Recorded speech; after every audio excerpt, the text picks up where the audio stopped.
أعوذ بالله من الشيطان اللعين الرجيم. بسم الله الرحمن الرحيم. الحمد لله رب العالمين بارئ الخلائق أجمعين،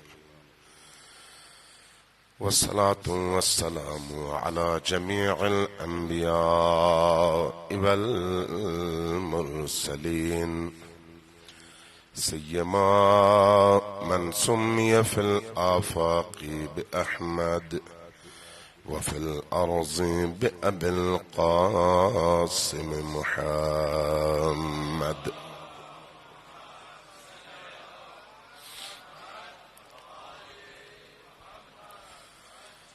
والصلاة والسلام على أولاده الطيبين الطاهرين المعصومين الميامين، واللعنة الدائمة على أعدائهم أجمعين من يوم عداوتهم إلى قيام يوم الدين.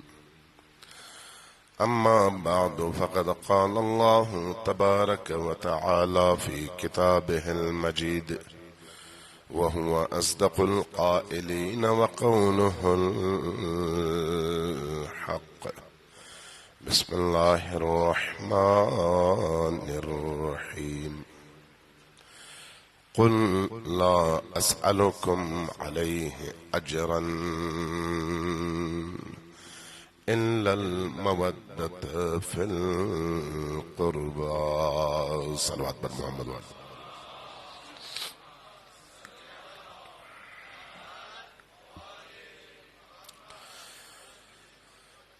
اللہ تبارک و تعالیٰ آپ کی اس عزاداری کو، امام بارگاہ اور مسجد میں آپ کی تشریف آوری کو اپنی بارگاہ میں شرف قبولیت عطا فرمائے۔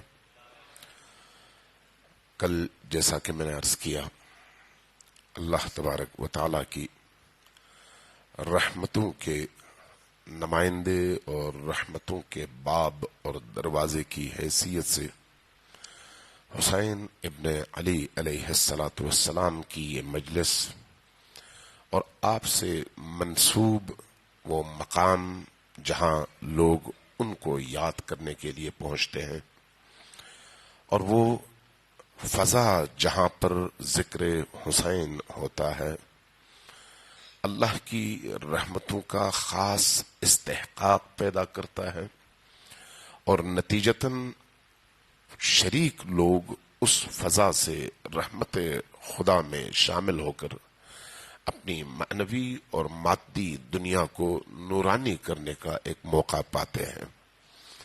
یہ مجالس اس حوالے سے اہم اس لیے بھی ہیں کہ ان مجالس میں جو لوگ شعور کے ساتھ آتے ہیں، جو لوگ ارادتاً آتے ہیں، جو لوگ معرفت کے ساتھ آتے ہیں، جو لوگ یہ سمجھ کر آتے ہیں کہ ہم نے حسین ابن علی کی بارگاہ میں حاضری دینی ہے، وہ صرف ایک مسجد میں یا ایک امام بارگاہ میں یا ایک اجتماع میں نہیں آتے، بلکہ وہ خیمہ حسین میں آتے ہیں۔ اور خیمہ حسین میں آنے کا مطلب حسینی بننا ہے، اور حسینی بننے کا مطلب حسینی صفات کا مظہر بننا ہے۔ حسینی صفات کے مظہر بننے کا مطلب دنیا میں اس رستے پر چلنا اور اس رستے کو زندہ کرنا ہے جس کی خاطر حسین ابن علی نے جان بھی دی اور پوری دنیا بھی لٹائی ہے۔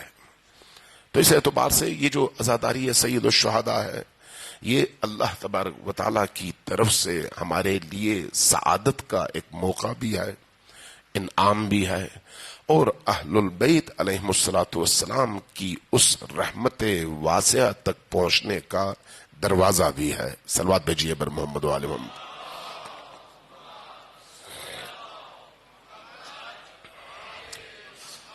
ایک دفعہ پھر ذرا سب مل کر اونچی آواز سے صلوات بھیجیے بر محمد و آل محمد۔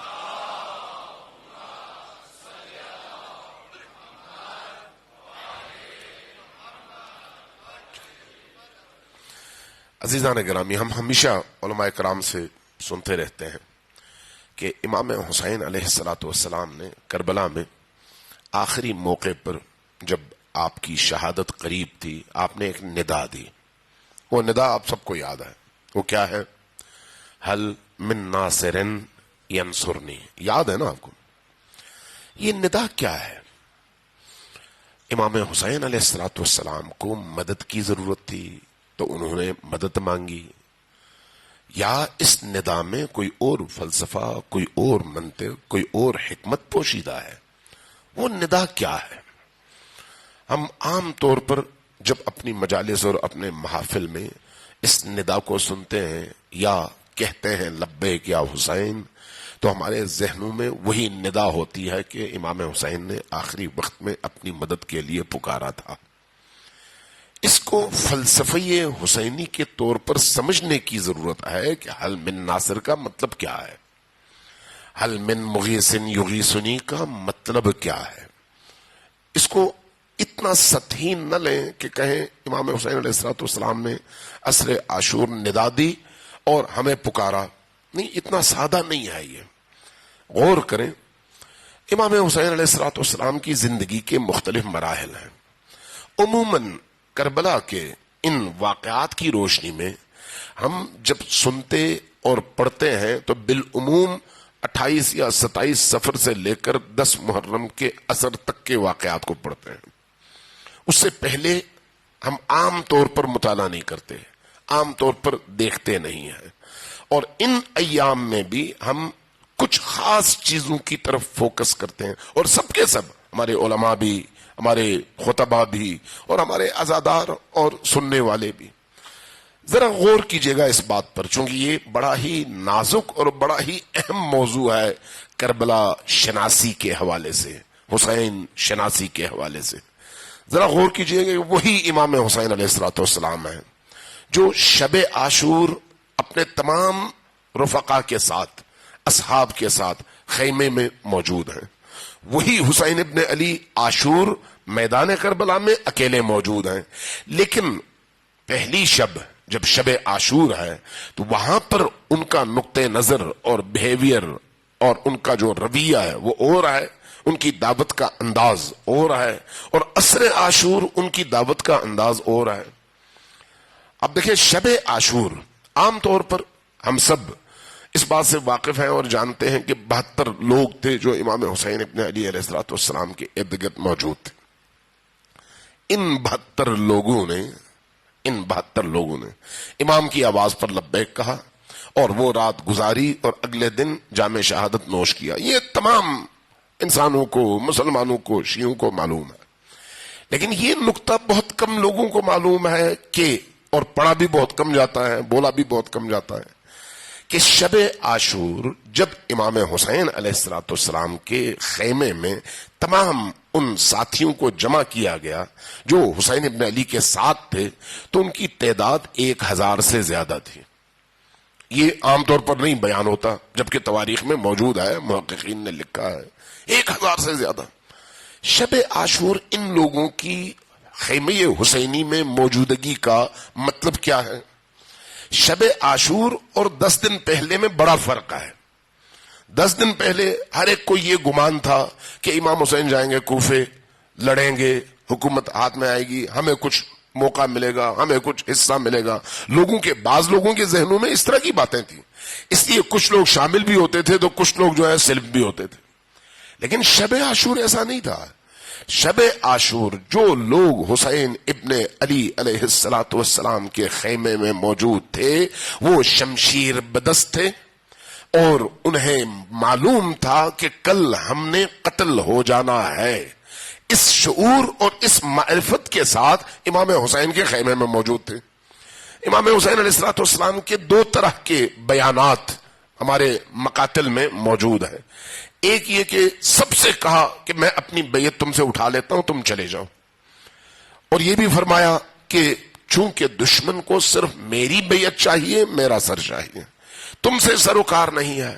اس لیے عالم آخرت میں بھی تم مسئول نہیں ہو، چونکہ میں خود اپنی بیعت تم سے اٹھا رہا ہوں. تمہیں کبھی بھی یہ نہیں کہا جائے گا آخرت میں کہ تم نے حجت خدا کا ساتھ کیوں نہیں دیا، میں اپنی بیعت واپس دے رہا ہوں، جاؤ. اور اپنے اپنے گھروں میں جاؤ، بیوی بچوں کے ساتھ زندگی گزارو. ایک یہ بیان ہے، لیکن کوئی نہیں ہلا. یہ بھی اسی کا حصہ ہے کہ کوئی اپنی جگہ سے ہلا نہیں. دوسرا جو بیان ہے وہ یہ ہے کہ جب اپنے ان احباب، رفقا اور ساتھیوں کو مخاطب کیا جن میں اکثریت بنی اسد کے لوگوں کی تھی، یہ بھی تاریخ نے لکھا ہے کہ اکثریت بنی اسد کے لوگوں کی تھی اور 1000 کی تعداد تھی، تو آپ نے فرمایا کہ تم یہ بتاؤ کہ تم میں سے کوئی ایسا ہے جس کی گردن پر حقوق الناس ہوں. حقوق الناس. تو لوگوں میں سے بہت ساروں نے ہاتھ اٹھایا کہ یا ابن رسول اللہ، ہاں ہم پر حق الناس تو ہے. فرمایا جس کے سر، جس کی گردن پر حق الناس ہو وہ کل ہمارے ساتھ شہید نہیں ہو سکتا. وہ نکل جائے، پہلے جائے حق الناس ادا کرے، اس کے بعد آئے حسین ابن علی کے ساتھ کھڑا ہو جائے.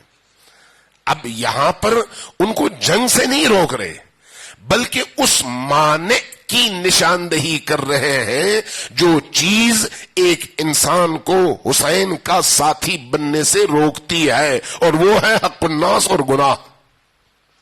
حق الناس اور گناہ. لہذا امام حسین کی اس دعوت پر، چونکہ حجت خدا ہے، امام المتقین ہے، ولی خدا ہے، اور ولی خدا نے جب کہا کہ جس کی گردن پر حق الناس ہو وہ کل میرے ساتھ اگر شہید ہوگا بھی تو پکڑا جائے گا، چونکہ حق الناس ہے، جائے پہلے ادا کرے اس کے بعد واپس آئے. تو لوگ اٹھے، اسی نیت سے اٹھے کہ ہم چلتے ہیں اور وہ حقوق عباد ہم واپس کرتے ہیں، چاہے کسی کا دل دکھایا ہے، چاہے کسی کو ناراض کیا ہے، چاہے کسی کا حق ہمارے پاس ہے، چاہے کسی کا قرضہ ہم نے دینا ہے، چاہے کسی سے کوئی وعدہ کیا ہوا تھا اس کو پورا کرنا ہے. جو بھی حق الناس ہے وہ ہم ادا کر کے واپس آئیں گے. نیک نیت لوگ تھے، بد نیت لوگ نہیں تھے. اسی نیک نیتی کی وجہ سے امام حسین علیہ الصلوۃ والسلام کے اس امر اور اس حکم پر لبیک کہتے ہوئے وہ لوگ اٹھ جاتے ہیں، اور جو باقی بچتے ہیں ان کی تعداد ہے 72. ان کی تعداد کتنی ہے؟ البتہ معروف یہ ہے کہ 72. ورنہ اگر آج سے 30 سال پہلے آپ عراق جاتے، کربلا جاتے، تو وہاں پر حرم میں وہ جو جہاں پر گنج شہداء ہے وہاں پر ان تمام شہداء کے نام لکھے ہوئے تھے، اور وہ میں نے خود گنے تھے اس زمانے میں 120 سے زیادہ تھے. لیکن بہرحال تاریخ میں جو معروف ہے وہ یہی ہے. ٹھیک ہے. اب سوال یہ ہے کہ وہ حسین ابن علی جو عصر عاشور ندا دے رہے ہیں حل من ناصر ینصرنی، سوچنے والی بات ہے کہ ساتھی سارے شہید ہو چکے ہیں، سارے لوگ جام شہادت نوش کر چکے ہیں، اور حسین ابن علی کو بھی یقین ہے کہ اب میں نے بھی شہید ہو جانا ہے. لیکن اس کے باوجود اس موقع پر جب آپ اکیلے رہ گئے ہیں ندا دے رہے ہیں حل من ناصر ینصرنی، کیا کوئی ہے جو مجھ حسین کی مدد کرے؟ تو پچھلی رات کو تو آپ نے بہت سارے لوگوں کو خود واپس کیا تھا. پچھلی رات تو جو 72 تھے ان سے بھی آپ نے اپنی بیعت اٹھا لی تھی. تو آج کیا ہوا کہ آپ کو مدد کی ضرورت پڑی؟ یہ سمجھنے والا نقطہ ہے کہ اس کی وجہ کیا ہے. اسی طرح سے کربلا کو سمجھنے کے لیے حسین ابن علی کے خطبات کو، آپ کے کلام کو، آپ کے ان جملات کو، آپ کے اس اخلاق کو، اور اس پورے رستے کے اندر جو جو آپ نے انجام دیا ان تمام امور کو باریکی سے دیکھنے کی ضرورت ہے کہ حسین ابن علی کس مقصد کے لیے نکلے، اور اس مقصد کا تعلق آیا اس محدود زمانے سے ہے جس کو آپ 60 ہجری کا آخری ذی الحج کہتے ہیں، یا 61 ہجری کا پہلا مہینہ محرم کہتے ہیں، یا پھر اس کا تعلق تاریخ انسانیت سے ہے، نسل انسانی سے ہے، اور تا قیام قیامت آنے والی مخلوقات سے ہے. اس کو سمجھنے کی ضرورت ہے. جب اس کو ہم سمجھیں گے تو ہمیں خود بہت سمجھ آ جائے گی کہ مکتب حسین کا مطلب کیا ہے. صلوات بھیجیے بر محمد و آل محمد.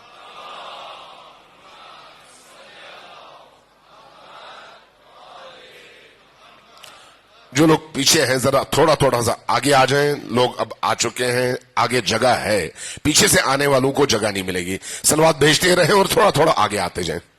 صلوات بھیجیں.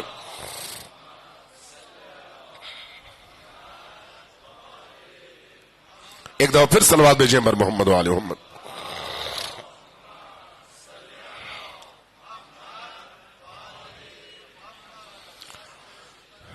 عزیزان میں کوشش کروں گا کہ وقت کے اندر اس بحث کو سمیٹوں، چونکہ ذرا بحث طولانی ہے لیکن بہت ہی چشم کشا ہے، ذہن کو کھولنے والی گفتگو ہے. موضوع ذہن کو کھولنے والی.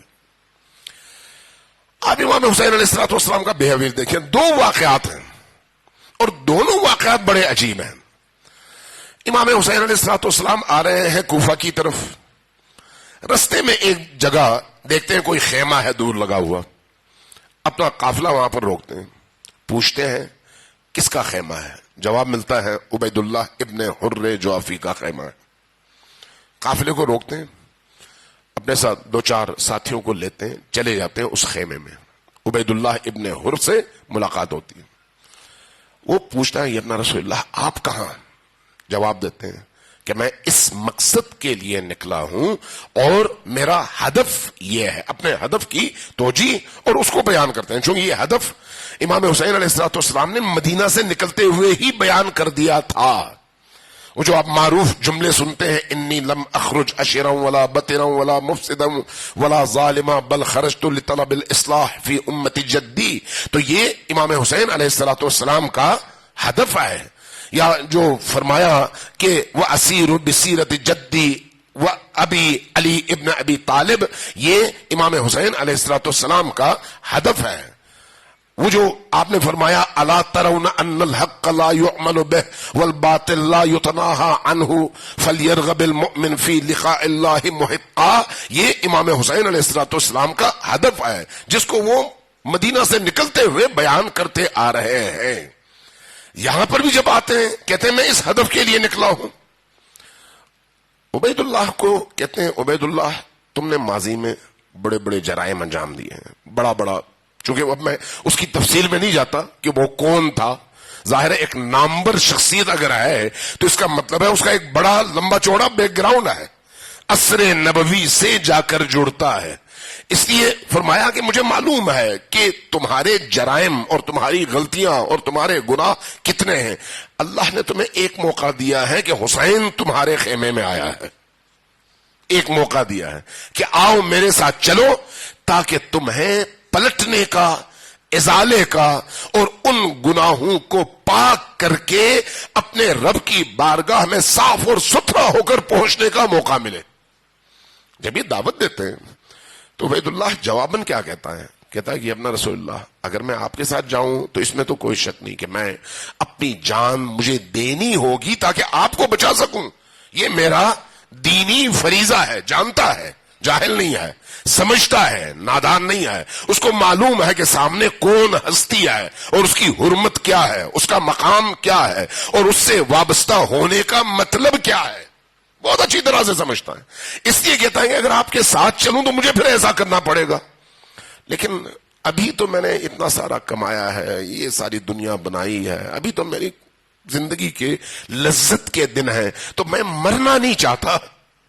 تو اس لیے مہربانی کریں میری طرف سے میرا یہ گھوڑا لے لیں، میری یہ تلوار لے لیں. گھوڑے کی صفات بھی بیان کرتا ہے کہ اس گھوڑے میں یہ صفات ہے اور بڑا ہی قیمتی گھوڑا ہے، یہ لے لیں. اور یہ میری تلوار بھی بہت تیز ہے، بہت ہی بھاری تلوار ہے اپنے کارکردگی کے اعتبار سے. یہ دونوں آپ کی خدمت میں پیش کرتا ہوں، میری طرف سے اتنا ہی تحفہ قبول کر لیں. امام فرماتے ہیں کہ نہ مجھے تمہاری ضرورت تھی، نہ تمہاری تلوار کی ضرورت تھی، نہ تمہارے گھوڑے کی ضرورت تھی. میں تو چاہتا تھا کہ تم نجات پا جاؤ.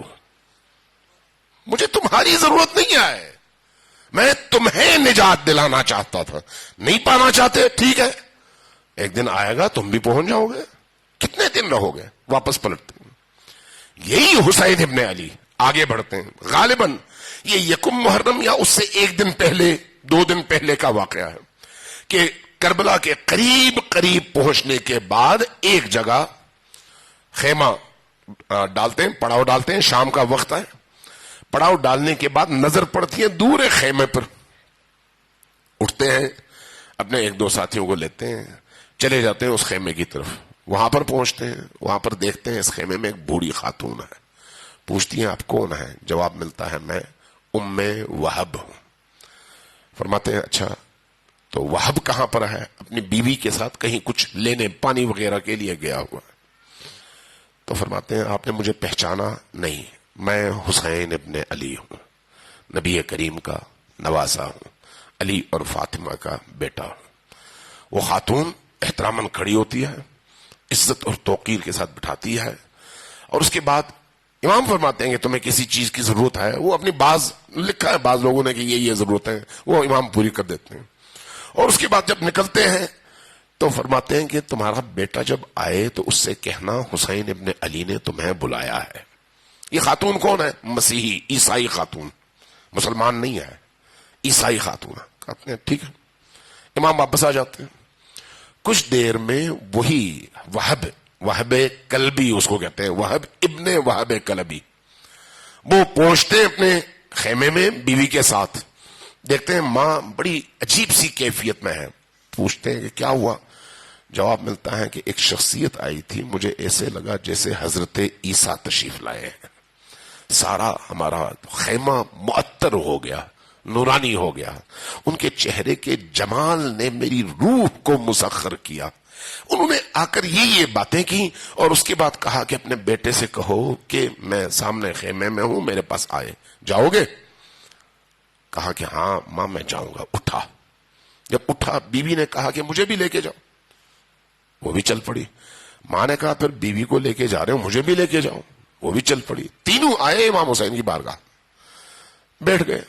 امام حسین علیہ السلام نے اپنا تعارف تو ہو گیا تھا، کہا کہ میرا یہ ہدف ہے، اس ہدف کے تحت میں نکل رہا ہوں کوفہ کی طرف۔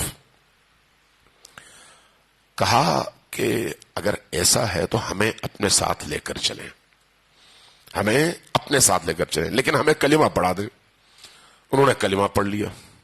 اب یہ تاریخ نے لکھا ہے کہ ان کی شادی کو ابھی ہفتہ نہیں ہوا تھا، غالباً 23 یا 24 ذی الحج کو ان کی شادی ہوئی تھی۔ شادی کے بعد اب یہ کوفہ سے نکلے تھے، اور اس مقام پر آ کر امام حسین علیہ السلام سے آمنا سامنا ہوا ہے۔ یعنی اتنی مختصر شادی، جوانی کا جوبن اور خود مسیحی، لیکن جب دل میں نور ہو تو پھر نور اس نور کو کھینچتا ہے۔ جیسے ہی اس نے یہ بات سنی، قبول کیا، اسلام میں داخل ہوا، امام حسین کا ساتھی بنا، اور یہی جوان اب روز عاشور امام حسین کی بارگاہ میں آتا ہے، اجازت طلب کرتا ہے، میدان میں جاتا ہے۔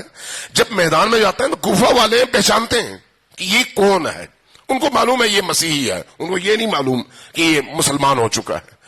دیکھ کر تعجب بھی کرتے ہیں، پھر ان کو غصہ بھی آتا ہے کہ مسیحی حسین ابن علی کی مدد کے لیے کیسے آیا جبکہ وہ مسلمان ہو چکا ہے۔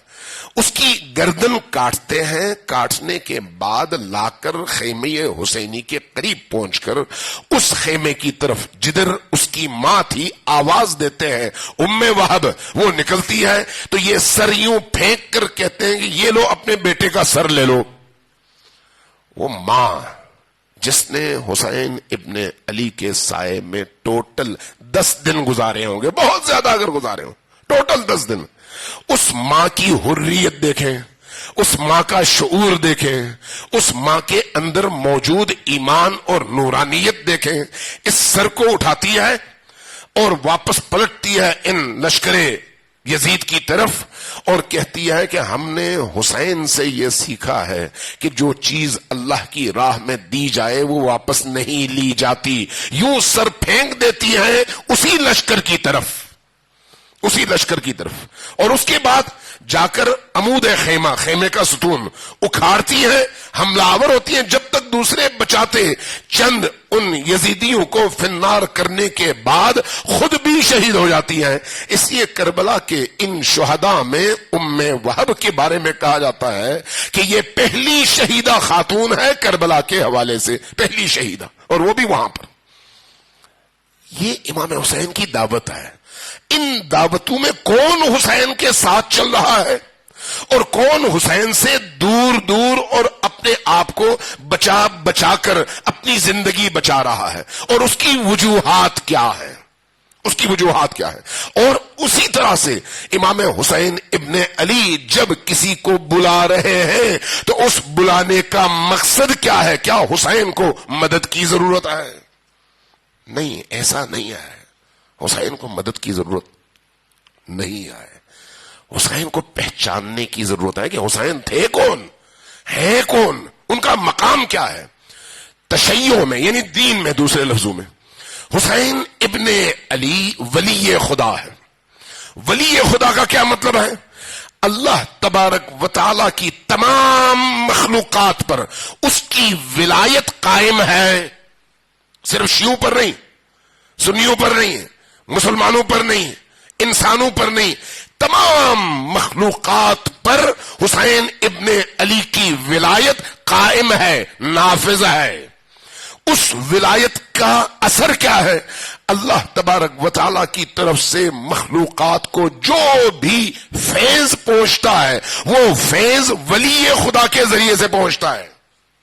یعنی ولی وہ ہوتا ہے، وہ نہیں جس کو لوگ منتخب کریں، وہ جس کو اللہ نے منتخب کیا ہے، جس کا دل، کل میں نے روایات عرض کی تھی، جس کا دل اس رحمت خدا کا دروازہ ہے اور اس کے اندر وہ ساری رحمتیں موجود ہیں جو اللہ تبارک و تعالی نے عالم آخرت کے لیے اپنے لیے رکھی ہوئی ہیں، وہ ساری رحمتیں. اس لیے اس ولی خدا کا دل اس کائنات میں موجود تمام موجودات کے لیے دھڑکتا ہے. اس لیے وہ ہماری طرح چھوٹی چھوٹی باتوں پر رنجیدہ نہیں ہوتا، چھوٹی چھوٹی باتوں سے متاثر نہیں ہوتا.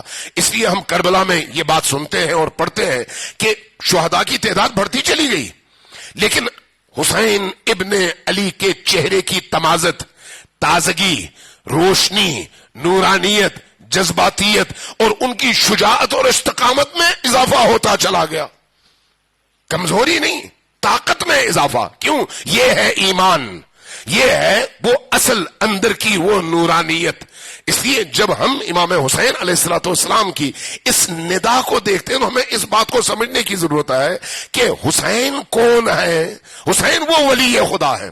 اب وہ ولی خدا جو اس تمام کائنات میں اللہ کی تمام تر قدرت کا مظہر ہے، اس کی صفات کا مظہر ہے، اس کی خصوصیات کا مظہر ہے، اس کی رازقیت کا مظہر ہے، اس کی شجاعت کا مظہر ہے، اس کی ستاریت کا مظہر ہے، اس کی رحمت اور رحمانیت کا مظہر ہے، اس کی ہر اس صفت کا مظہر ہے جس کی نسبت اللہ کو ہے، ہم دیتے ہیں. ان تمام صفات کا مظہر زمین پر ولی خدا ہے، چاہے وہ علی کی صورت میں ہو یا حسن ابن علی کی صورت میں یا حسین ابن علی کی صورت میں.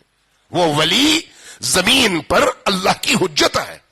جو ولی زمین پر اللہ کی حجت ہے، زمین اور اس کائنات میں موجود تمام مخلوقات اس کے فرمان کے تابع ہیں، اس کے فرمان کے تابع. جیسے اللہ، چونکہ یہ اللہ کا نمائندہ ہے، اس لیے جب یہ ولی ارادہ کرتا ہے تو وہ ایسے ہی جیسے اللہ نے ارادہ کیا. کیوں؟ اس لیے کہ ولی کا اپنا کوئی ارادہ نہیں ہے، اس کا ارادہ وہی خدا کا ارادہ ہے، فرق کوئی نہیں ہے. ولی اپنی خواہش کے تحت ارادہ نہیں کرتا، اللہ کے ارادے کے تحت ارادہ کرتا ہے. اس لیے ولی کا ارادہ اللہ کا ارادہ ہے، ولی کا حکم اللہ کا حکم ہے. اسی لیے ولی کی محبت اللہ کی محبت ہے، چونکہ وہ اللہ سے جدا نہیں ہے بلکہ مظہر صفات خدا ہے. اس لیے جب آپ اس ولی کو اس حیثیت سے کربلا میں دیکھتے ہیں تو آپ کا کیا خیال ہے؟ وہ ولی اگر حکم دیتا کربلا میں تو کیا کربلا کی زمین تہو بالا نہ ہوتی؟ ہوتی یا نہ ہوتی؟ تو پھر کیوں نہیں ہوئی؟ ہمارے بعض مخالفین اس طرح کے اعتراضات کرتے ہیں اور ان کی عقل کام نہیں کر رہی ہوتی. دیکھیں، یہ جو کائنات اللہ نے پیدا کی ہے، اس کائنات کو اللہ نے مجبور نہیں بنایا، انسانوں کو اختیار دے کر اس نظام ہستی میں بھیجا ہے. اس اختیار دے کر کیوں بھیجا؟ اگر اختیار دے کر نہ بھیجا ہوتا، مجبور بناتا، تو کسی کی جرأت تھی کہ وہ اللہ کے حکم کے علاوہ کوئی کام کرتا؟ اگر اللہ اختیار نہ دیتا، مجبور بناتا، تو یہ جو 7.5 ارب انسان ہیں، ان انسانوں میں کوئی ایک اللہ کے حکم کی مخالفت کر کے بت پرستی کر سکتا تھا؟ نہیں. کوئی اللہ کی مخالفت کر کے گناہ کر سکتا تھا؟ نہیں. اللہ کی روزی کھاتے ہوئے اللہ سے لڑ سکتا تھا؟ نہیں.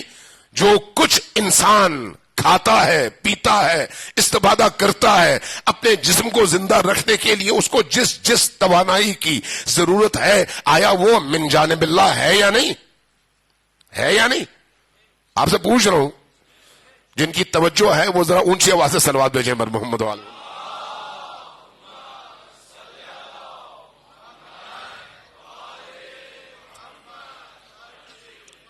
تھوڑی دیر کے لیے غور کیجیے گا، جو یہ بحث میٹھی بھی ہے، شیرین بھی ہے، اور ذہن کو کھولنے والی بھی ہے. ذرا سوچیں، اگر اس عالم میں ایک انسان اپنی یہ پلکیں اٹھانا چاہے تو اس کے لیے ایک باریک رگ ہے، اس کا سالم ہونا ضروری ہے. وہ رگ اگر کہیں سے ذرہ برابر ڈیمیج ہو جائے تو وہ انسان آخر کھرپتی ہی کیوں نہ ہو، حتیٰ اپنی آنکھ کے اوپر یہ پلکیں اپنے ارادے سے اٹھا نہیں سکتا، اتنا مجبور ہو جاتا ہے. کس چیز کا مالک ہے وہ؟ اللہ نے اس کو یہ دیا ہے، دیتے ہوئے پھر اس کو اختیار بھی دیا ہے. وہی انسان ہے. ساری دنیا پر ظلم کر کے تمام چیزیں اپنے ارد گرد جمع کر کے ایک وقت میں مرغن اچھی غذا اس لیے نہیں کھا سکتا تو کھائے گا تو مر جائے گا. ادھر سے سارے اختیارات اس کے ہاتھ میں، لیکن ادھر سے وہ اتنا مجبور ہے. اللہ تبارک و تعالیٰ نے انسان کے اندر دونوں چیزوں کو رکھ کر اس کو اس کی قیمت بتائی ہے کہ ادھر جاؤ گے تو کتنے قیمتی ہو جاؤ گے، ادھر آؤ گے تو کتنے ناچیز ہو جاؤ گے. ارادہ اختیار دے کر، لہذا اللہ کے اس نظام ہستی میں انسان کا جو کردار ہے وہ مجبور کردار نہیں ہے، نہیں مختار محض ہے کہ وہ جو چاہے کر لے، نہیں ایسا بھی نہیں ہے. اور نہیں یہ کہ ہر چیز میں وہ مجبور ہو، نہیں، جہاں مجبور ہے وہیں پر مختار ہے، جہاں مختار ہے وہیں پر مجبور بھی ہے. لہذا امام حسین علیہ الصلوۃ والسلام ہوں یا آپ سے پہلے کے جتنے بھی انبیاء آئے، جتنے بھی اولیاء آئے، جتنے بھی اوصیاء آئے، انہوں نے آ کر انسانوں کو بالجبر مسلمان نہیں کیا، بالجبر موحد نہیں بنایا، بالجبر آ کر لوگوں کو اللہ کی اطاعت پر تلوار کے زور سے مجبور نہیں کیا. تلوار کے زور سے جو اسلام آئے گا، بزور بازو، بزور طاقت جو نظریہ لاگو کیا جائے گا، وہ زور ختم ہوتے ہی وہ سارا نظریہ پانی کے جھاگ کی طرح سے ختم ہو جائے گا اور زلال پانی نیچے سے نکل آئے گا. لیکن جو نظریہ انسان اپنی روح اور اپنے پورے وجود کے ساتھ قبول کرتا ہے اور عقل کے دلائل کے ساتھ قبول کرتا ہے، اس نظریے کو آپ چھیننا چاہیں سر کٹاتا ہے، نظریے سے پیچھے نہیں ہٹتا. اللہ انسانوں کی اگر تربیت کرنا چاہتا ہے تو اس نہج پر کہ وہ اس نظریے کو عقل کی روشنی میں سمجھے اور تربیت پا کر انسانیت کے اس معراج تک پہنچے کہ باقی سارے لوگ دیکھ کر کہیں ہاں یہ وہ انسان ہے جس کے لیے اللہ نے اس سارے عالم کو خلق فرمایا تھا، اس مقام انسانیت تک پہنچانے کے لیے. اس لیے انبیاء نے ہمیشہ تربیت کی، جبر نہیں کیا. اس لیے امام حسین علیہ الصلوۃ والسلام بھی جبر نہیں کرتے. اگر جبر کرنا چاہتے، اگر معجزہ دکھانا چاہتے، اگر اللہ کی اس دی ہوئی قدرت کو استعمال کرنا چاہتے تو آپ کو پھر ان تمام بچوں کو، ساتھیوں کو، محدود تعداد میں ان احباب اور اصحاب کو لے کر آنے کی کوئی ضرورت نہیں تھی. آپ اشارہ کرتے، زمین الٹ پلٹ ہو جاتی اور سب کچھ ختم ہو جاتا. تو یہ نہ انبیاء کا شیوا ہے، نہ اوصیاء کا شیوا ہے، اور نہیں اللہ کا. اللہ نے بھی احسان نہیں کیا. ہاں تاریخ اگر دیکھیں، تفسیر اگر دیکھیں، آیات قرآنی کو اگر دیکھیں تو تاریخ انسانیت میں اللہ نے بعض قوموں کی زندگی کو الٹ پلٹ کر دیا. لیکن کب؟ جب وہ اس ظلم اور عناد کی اس انتہا تک پہنچ گئے کہ اب ان میں گنجائش بالکل باقی نہ رہی تو ان کو پوری طرح سے صفحے ہستی سے مٹا دیا. ورنہ ذریعہ اور رستہ کیا ہے؟ تربیت، فکری تربیت، معنوی تربیت. حسین ابن علی بھی یہی کام کر رہے ہیں. ورنہ وَلِلَّهِ جُنُودُ السَّمَاوَاتِ وَالْأَرْضِ، اللہ اس تمام کائنات میں جو کچھ بھی ہے وہ اس کے اختیار میں ہے. وہ تمام چیزیں اس کے جنود میں شامل ہیں, اس کے فوجیوں میں شامل ہیں. یہ ہوا اس کے فوجی ہیں, زمین اس کی فوج ہے, زمین پر موجود کیڑے مکوڑے اس کے فوجی ہیں, ہوا میں موجود ذرات اس کے فوجی ہیں, آسمانوں میں موجود پرندے اس کے فوجی ہیں.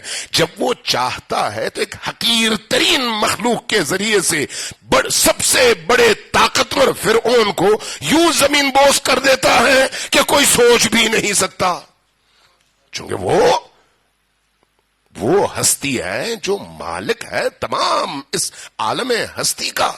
اس لیے آپ دیکھتے ہیں کہ جب کعبۃ اللہ کو بچانا ہو اور انسان اس کعبے کو بچانے سے قاصر ہو جائیں, وہ انسان جو اللہ کی راہ میں چلتے ہیں, تو اللہ کیا کرتا ہے, اپنی ہلکی سی طاقت کی جھلک دکھاتا ہے, صرف ابابیلوں کو اشارہ کرتا ہے. ابابیل کنکریاں لے کر آتے ہیں. ابابیل کتنے مضبوط اور بڑے پرندے ہیں, چھوٹے حقیر سے چھوٹے, لیکن وہی ابابیل جب اپنے پنجوں میں کنکریاں لے کر آتے ہیں تو اتنے بڑے لشکر کے ہاتھیوں کو لشکر والوں سمیت اس طرح سے تہ تہ کر دیتے ہیں, ان کا نام و نشان مٹ جاتا ہے, اور قرآن کی اصطلاح میں کھائے ہوئے بھس کی طرح سے بالکل ختم ہو جاتے ہیں. یہ ہلکا سا ذرہ ہے. تو وہی خدا کربلا میں بھی موجود تھا, اسی خدا کا ولی, اسی عبد المطلب کا بیٹا کربلا میں بھی موجود تھا. تو جب خدا بھی موجود تھا, ولی بھی موجود تھا, تو اعجاز دکھانے کی ضرورت تھی یا کچھ اور نہیں. اعجاز کی یہاں پر ضرورت نہیں تھی, یہاں پر انسانوں کو انسانیت کی طرف بلا کر ان کو شعور دینے کی ضرورت تھی. لہذا حسین ابن علی کے حوالے سے تاریخ نے یہ لکھا ہے, احادیث میں یہ موجود ہے, کہ جب امام حسین علیہ السلام نے آخر میں اکیلے رہ گئے اور حل من ناصر کی ندا دی, تو وہ فرشتے جو بدر میں اترے تھے سارے کے سارے امام حسین کی بارگاہ میں اترے. عرض کیا مولا اجازت ہے ہم ان کو تہز تہز کر دیں؟ فرمایا نہیں, تمہاری ضرورت نہیں ہے. کیوں؟ میں نے اعجاز سے, غیبی طاقت سے, اللہ کی دی ہوئی اس غیبی قدرت کے ذریعے سے اگر تباہ کرنا ہو تو یہ تو اللہ بھی کر سکتا ہے, میں بھی کر سکتا تھا. یہ ہدف نہیں ہے, ہدف انسان کے ضمیر اور اس کے شعور کو جگانا ہے, اور اس کے اندر یہ احساس پیدا کرنا ہے کہ کون سا رستہ غلط ہے اور کون سا رستہ صحیح, اور انہی کے اندر چھپے ہوئے موتیوں کو نکالنا ہے تاکہ وہ پھر عالم انسانیت کے لیے ہدایت کے رستے بتاتے چلے اور آگے بڑھے اور دیگر انسان ان کے پیچھے چلتے رہیں. صلوات بھیجیں بر محمد و آل محمد.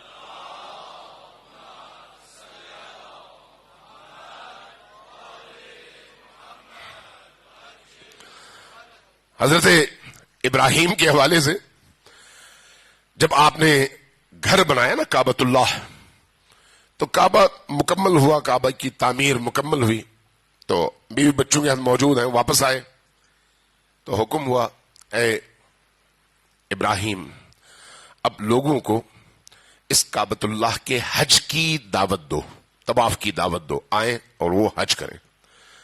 روایات میں ہے کہ حضرت ابراہیم نے مڑ کر کہا کہ اللہ, اس پہاڑی چھوٹی سی وادی ہے مکہ, آپ کو معلوم ہے اب تو شہر بن کر پھیل گیا ہے, لیکن یعنی خود کعبہ کے ارد گرد آپ دیکھیں 100 گز کے فاصلے پر پہاڑیاں ہیں, 100 گز کے فاصلے پر, یعنی کوئی بہت بڑا علاقہ نہیں ہے, چھوٹی چھوٹی وادیاں.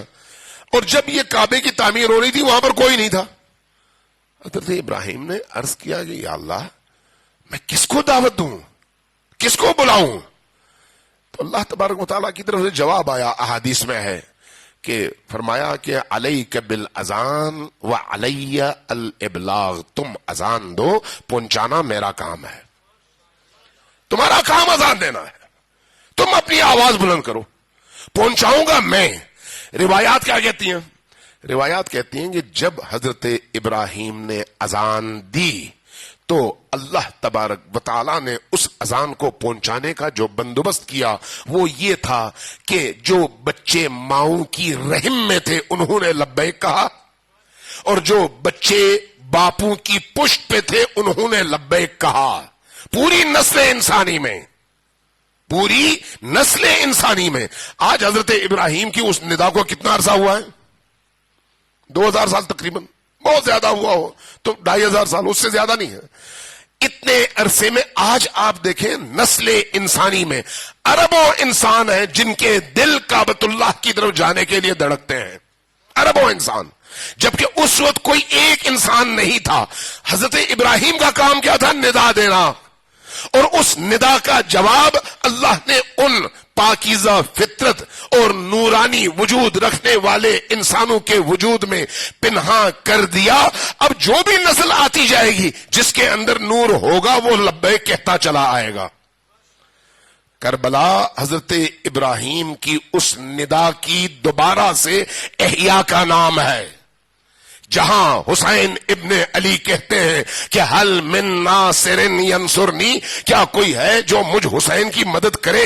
تو یہ حسین ابن علی کی 61 ہجری روز عاشور عصر کے موقع پر ان کی جان بچانے کے لیے مدد نہیں آئے، بلکہ عالم انسانیت جس دلدل میں ڈوب رہی ہے، جس گندگی میں اپنے وجود کو خراب کر رہی ہے، اس گندگی اور اس دلدل سے نکلنے کے لیے اگر اس کے اندر بے تابی ہو جو اس نور کا نتیجہ ہے تو پھر اس کو یہ ندا سنائی دے گی، اور اگر وہ لبیک کہے گا تو یہ لبیک کہنا حسین کی مدد نہیں ہے، خود اسی انسان کی مدد ہے تاکہ وہ نجات پا سکے۔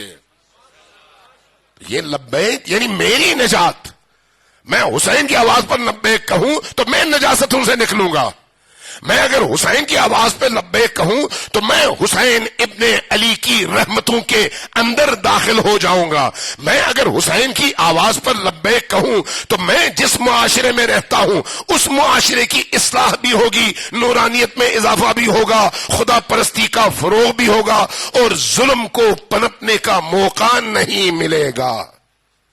یہ ہے لبیک۔ صلوات بھیجیے پر محمد و آل محمد۔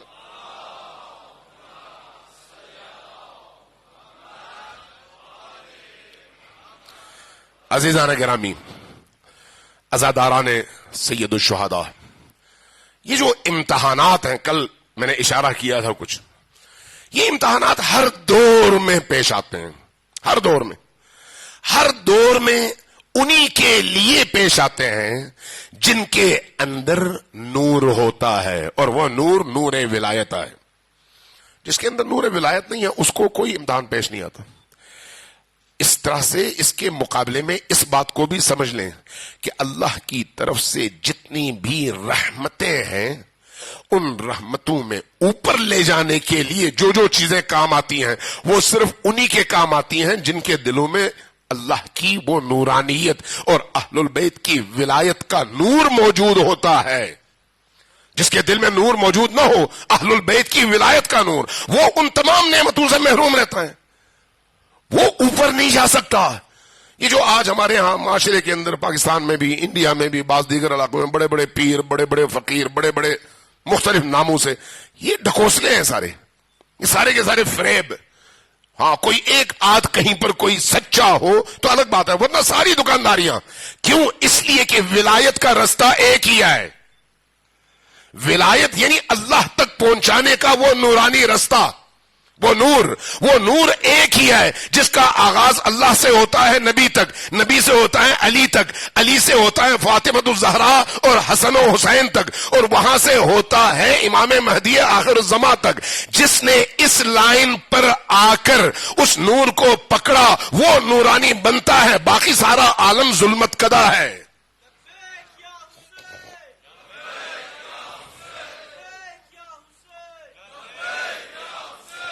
باقی سارا عالم ظلمت کدا ہے۔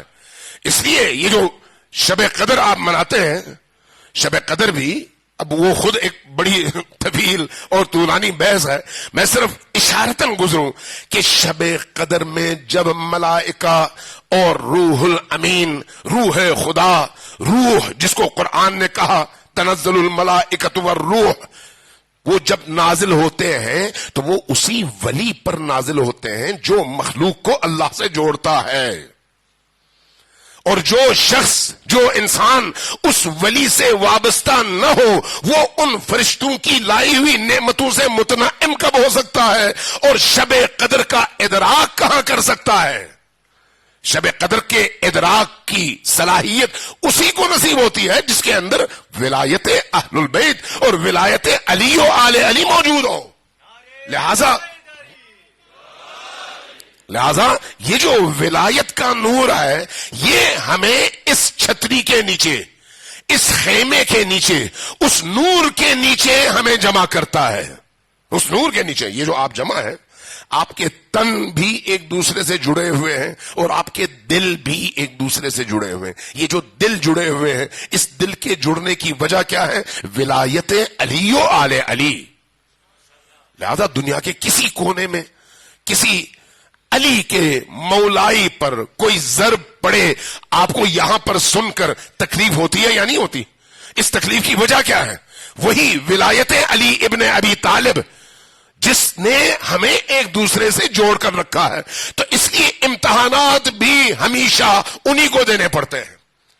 البلاء للولاء، جن کے دلوں میں ولایت ہوتی ہے انہی پر بلائیں نازل ہوتی ہیں. جن کو ولایت کے رستے کا پتہ ہوتا ہے اور وہ اس پر چلتے ہیں، انہی کو ان مشکلات کا بھی سامنا کرنا پڑتا ہے جو مشکلات ان کو کندن بنا دیتی ہیں. اس لیے پوری دنیا میں آپ دیکھ لیں، جہاں جہاں علی کے مولائی ہیں طول تاریخ میں ہمیشہ مشکلات کا شکار رہے. جہاں جہاں اللہ کے مولائی رہے، اللہ بھی تو مولا ہے نا، اور اس کے ماننے والے اور اس کی ولایت کو قبول کرنے والے مولائی ہیں اللہ کے. اس لیے انبیاء اللہ کے مولائی تھے تو اس لیے ہمیشہ انبیاء مشکلات کا شکار رہے. اوصیاء اللہ کے مولائی تھے، ولایت خدا پر چلنے والے، اس لیے ہمیشہ مشکلات کا شکار رہے. جتنے بھی انبیاء آئے سب کے سب مختلف قسم کی آزمائشات، مختلف قسم کی مشکلات اور مختلف قسم کے معاشرتی پریشر سے گزرے، لیکن ایک لمحے کے لیے ان کے قدموں میں لغزش پیدا نہیں ہوئی، استقامت کے ساتھ کھڑے رہے. یہی کیفیت ہمیشہ اہل ولا کی رہی ہے اور رہے گی، کیونکہ یہ فطرت بھی ہے اور قانون خدا بھی ہے، سنت الہیہ بھی ہے. جہاں پر ولایت ہوگی وہاں پر یہ مشکلات ہوں گی. آج کل آپ وہ بل کا سنتے ہیں، یہ بل کیا ہے؟ اسی ولایت علی و آل علی کے رستے کو روکنے کے لیے ایک نجس اور ناپاک کوشش، ایک نجس اور ناپاک کوشش. اس کوشش کا نتیجہ کیا ہے؟ چونکہ اب ٹائم نہیں ہے کہ میں اس پر زیادہ بات کروں. ایک دفعہ صلوات بھیجیں پر محمد و آل محمد.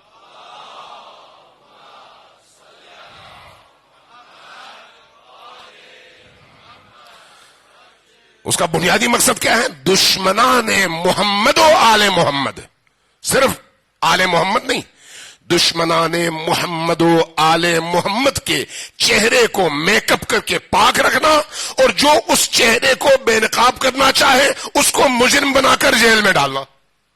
یہ ہے بنیادی ہدف، اور کوئی ہدف نہیں ہے.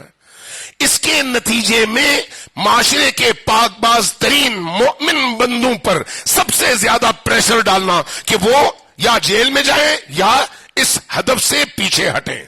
یعنی ناپاک کو پاک سمجھے، ہو نہیں سکتا. ناپاک کو اب 1000 دفعہ منہ سے کہیں پاک، وہ پاک تو نہیں ہو سکتا. اور پاک کو جتنی بھی گالیاں دیں، گالیاں اس پر اثر نہیں کرتی، چونکہ وہ پاک ہے، پاک و پاکیزہ ہے. یہ جو بل ہے تشیع کو ایک بند گلی میں پہنچانے کے لیے ایک انتہائی مکروہ اور نجس کوشش ہے.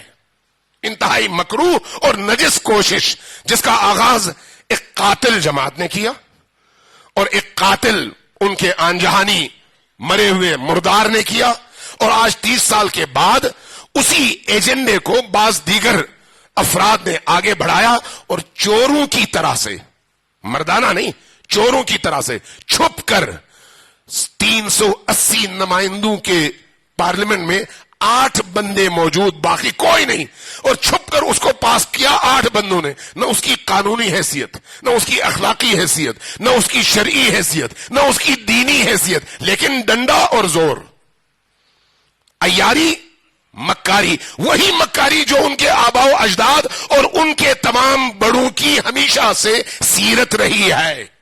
وہی مکاری. اس مکاری میں وقتی طور پر ہو سکتا ہے وہ جشن منائیں، لیکن یہ مکاری انہی کی گلے پڑے گی اور پوری دنیا انہی پر تھو تھو کرے گی. یہ جو اس طرح کے بلز ہیں، اب جب سینٹ میں گیا تو سینٹ میں بھی 129 بلز کے درمیان چھپا کر 100 میں سے صرف 25 بندوں کو کہا گیا ہاں کر دو، نہ پڑھو، نہ دیکھو، نہ بحث کرو، نہ اس پر بات کرو، آنکھیں بند کر لو، ہاں کر دو۔ یہ کیا ہے؟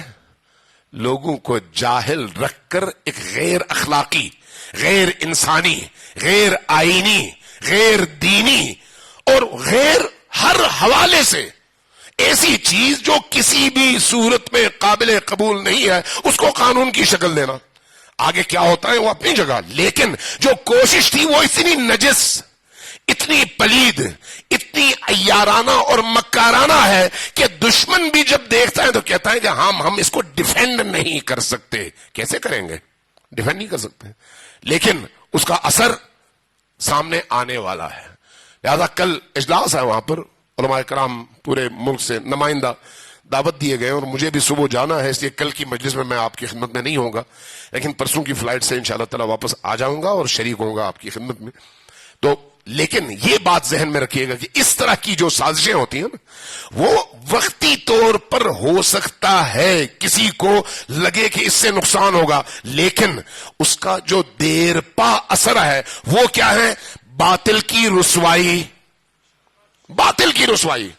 چونکہ اس بل کو اگر قانون بنا دیا گیا نا، میں آپ کو مزے کی بات بتاتا ہوں، میں نے کہیں پر آج یہ بات کہی تو جو دوست احباب بیٹھے تھے ان کی آنکھیں کھلی کی کھلی رہ گئیں، کہنا اچھا ایسا بھی ہے؟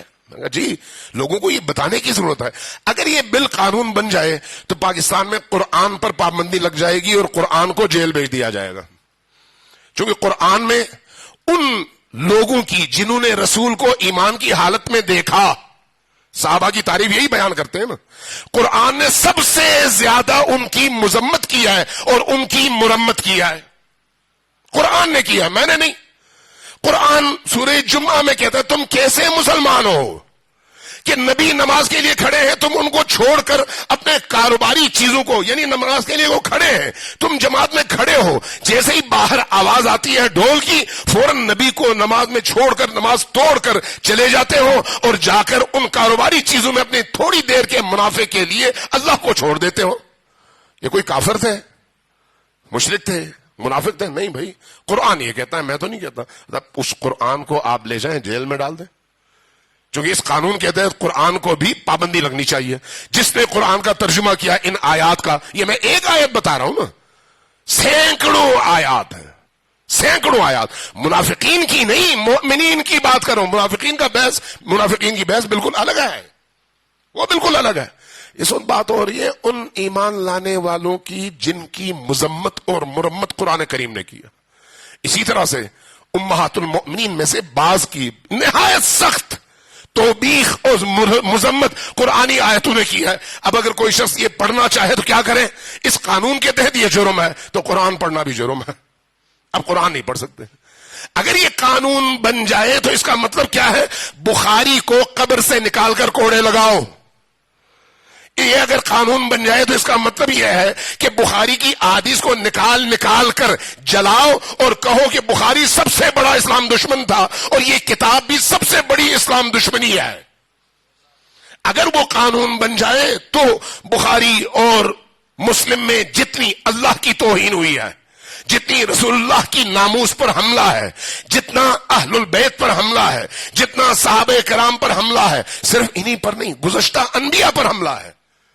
بخاری نے حضرت موسیٰ کی جس طرح کی توہین کی ہے انسان سوچ نہیں سکتا۔ وہی بنی اسرائیل والی توہین، ان کی کتابوں سے چیزیں نکال کر حدیث بنا کر اس کو بخاری میں شامل کر دیا گیا۔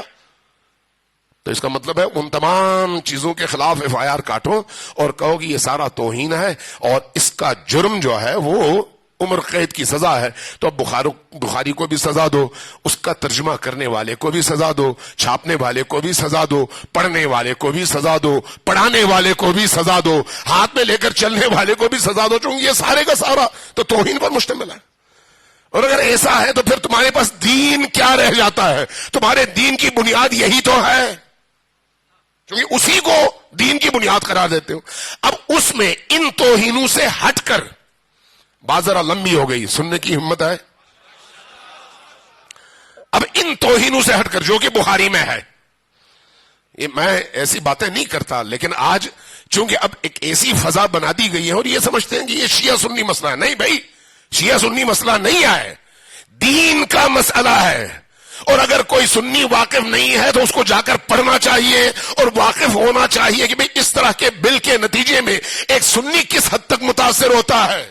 صرف شیعہ متاثر نہیں ہوتا، جس کا جو جی چاہے گا سامنے والے کو کافر، مرتد، زندیق اور منحرف کہہ کر، توہین کنندہ کہہ کر اس کے خلاف ایف آئی آر کٹوائے گا، وہ عمر قید کے لیے جیل میں چلا گیا. یہ دین ہے، یہ وہی بخاری ہے جہاں پر اللہ کی توہین موجود ہے. تفصیل میں نہیں جاتا، اگر کبھی توفیق ہوئی تو دیکھتے ہیں. رسول اللہ کی توہین، ان کی عصمت پر، ان کی ناموس پر حملہ. ایسے ایسے جملے اگر کسی مولوی کے بارے میں کہا جائے تو وہ بندوق لے کر آئے اور سامنے والے سب کو اڑا دے، لیکن رسول اللہ کے بارے میں کہتے ہوئے ان کی زبان نہیں جلتی. بخاری میں موجود ہے. حضرت موسیٰ کے حوالے سے ایسی کریہ ہے، ایسی منحوس اور ایسی ناپاک روایات، حتیٰ حضرت عائشہ کے حوالے سے. اب آدمی کہاں جائے؟ تو بھئی آپ اس کو پہلے صاف کریں. اب جو اس طرح کی روایتوں کا مجموعہ ہے، اس میں باقی جو چیزیں ہیں، باقی جو دین سے متعلق احادیث ہیں، وہ احادیث اگر ان حضرات نے لی ہیں تو وہ بھی پھر شیعہ اور علی کے ماننے والے اور بقول ان کے رافضی ان راویوں سے لیے ہیں. اگر وہ اس میں سے نکال دیا جائے تو تمہارا دین ہی تباہ اور ختم ہو جاتا ہے. یعنی جو نماز، روزہ اور باقی عقائد ہیں وہ بھی اگر لیا ہے تو ہم سے لیا ہے، ہم سے لیا ہے. پھر اس کے بعد اس طرح کی حرکتیں کرتے ہیں. بہرحال صلوات بھیجیں پر محمد و آل محمد.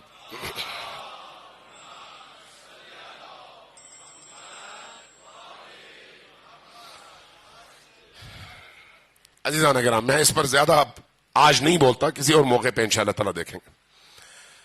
یہ جو ایام ہیں، ان ایام سے سیکھنے کی ضرورت ہے. یہ جو مجالس ہیں، مجالس حسین ابن علی، یہ مجالس آپ کو طاقتور بنانے کے لیے ہے، آپ کے اندر ایمان کی حرارت بھرنے کے لیے ہے، آپ کو باغیرت بنانے کے لیے ہے، آپ کو باحمیت بنانے کے لیے ہے، آپ کی روح کو دھو کر پاکیزہ کرنے کے لیے ہے، آپ کے تمام وجود اور ہستی کو ان آنسوں کے ذریعے سے اور عشق علی و آل علی کے ذریعے سے معطر اور خوشبودار بنانے کے لیے ہے.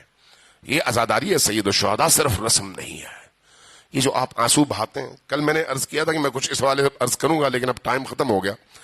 یہ جو آنسو ہے نا، یہ معمولی نہیں ہے، یہ معمولی نہیں ہے. انسان جب حسین ابن علی پر اشک بہاتا ہے نا، امام احمد ابن حنبل کی ایک روایت ہے جو انہوں نے نقل کی ہے فضائل صحابہ میں. مختلف جگہوں میں اس طرح کی روایات موجود ہیں، میں صرف ایک روایت کا حوالہ دے رہا ہوں. امام احمد ابن حنبل خود اہل سنت کے بہت بڑے امام ہیں. وہ یہ روایت نقل کرتے ہوئے کہتے ہیں کہ امام حسین علیہ الصلوۃ والسلام کی مجلس میں اگر کوئی شخص جا کر بیٹھتا ہے اور بیٹھ کر کچھ دیر آنسو بہاتا ہے، تو اگر اس کی آنکھوں سے ایک مکھی کے پر جتنا قطرہ آنسو کا نکل آئے تو اللہ تبارک و تعالی اس آنسو کے قطرے کے عوض اس کے جہنم کی آگ کو بجھا دیتا ہے. یہ کون کہتا ہے؟ امام احمد ابن حنبل. یہ جو عزاداری ہے، آپ جب گھر سے نکلتے ہیں نا، جب یہاں پر آتے ہیں تو پاکیزگی کے ساتھ آئیں، نیت کر کے آئیں، غسل کر کے، وضو کر کے، پاکیزہ کپڑے پہن کر، اور دھیمے دھیمے قدم اٹھاتے ہوئے، دل کو توڑ کر، یعنی عاجزی کے ساتھ، اور پوری توجہ اپنے مولا کی طرف مبذول کر کے کہ آپ نے خیمہ حسین میں آنا ہے. یہ خیمہ حسینی ہے. اس خیمہ حسینی میں معرفت حسینی بٹتی ہے. اس خیمہ حسینی میں آنے کے بعد انسانوں کے دل ان آنسوؤں کی وجہ سے پاکیزہ ہو جاتے ہیں. یہ ایام اہل البیت علیہ السلام کی مظلومیت کے ایام ہیں. مظلومیت کے ایام، ایسی مظلومیت کہ جس کی پوری تاریخ میں مثال نہیں ملتی. پوری تاریخ. یہ یاد رکھیں کہ ان عزاداریوں میں صرف آپ عزادار نہیں ہوتے، بی بی دو عالم بھی عزادار ہوتی ہے۔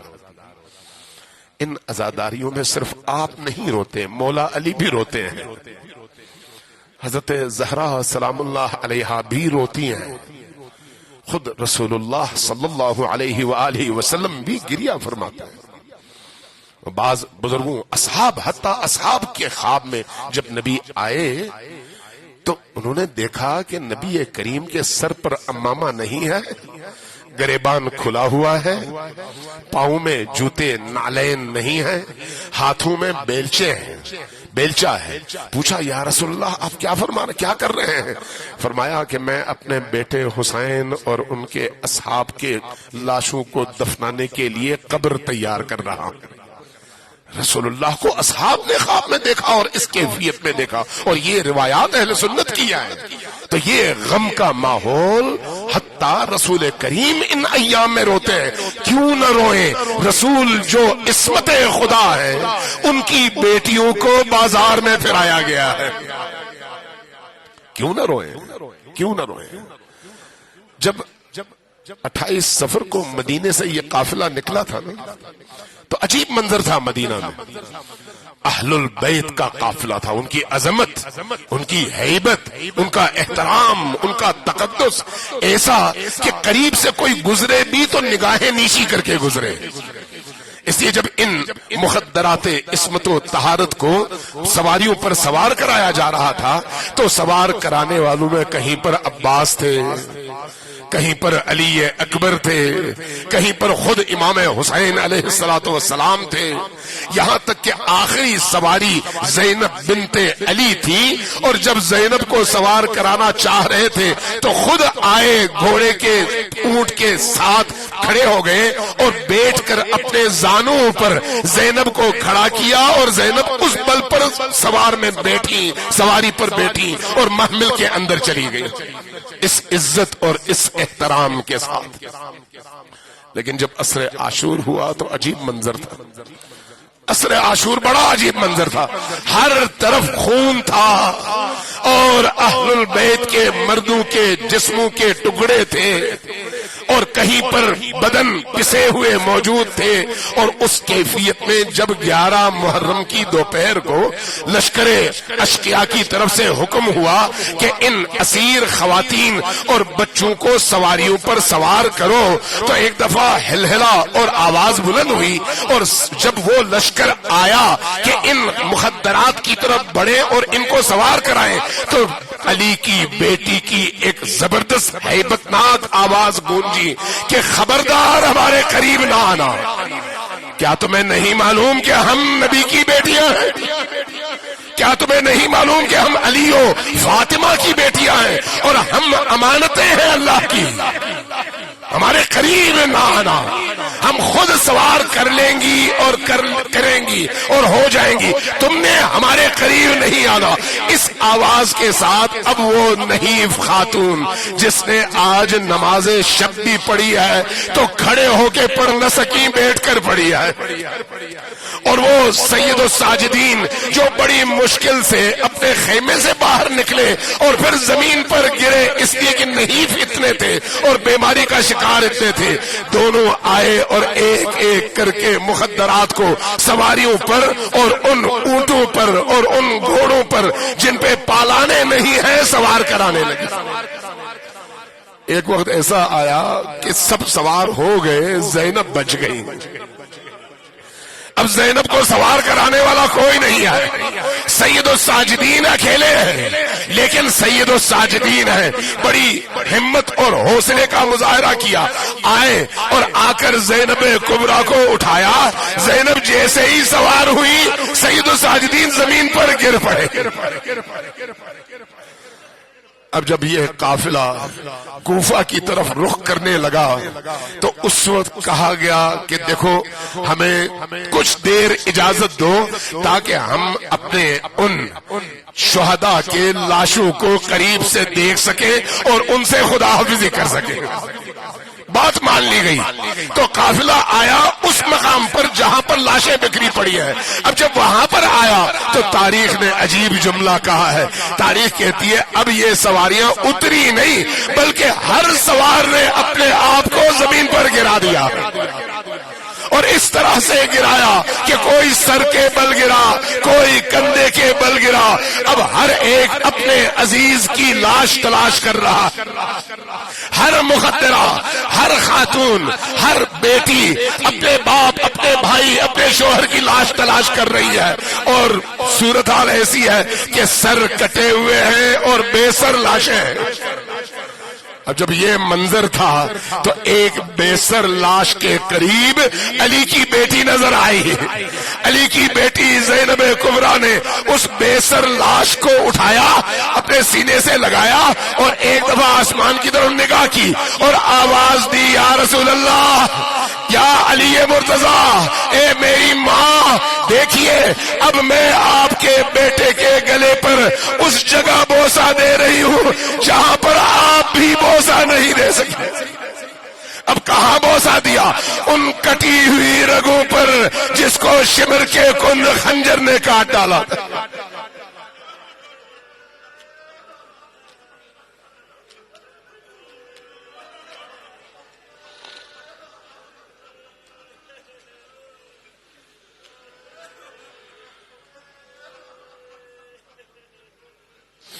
انا للہ و انا الیہ راجعون۔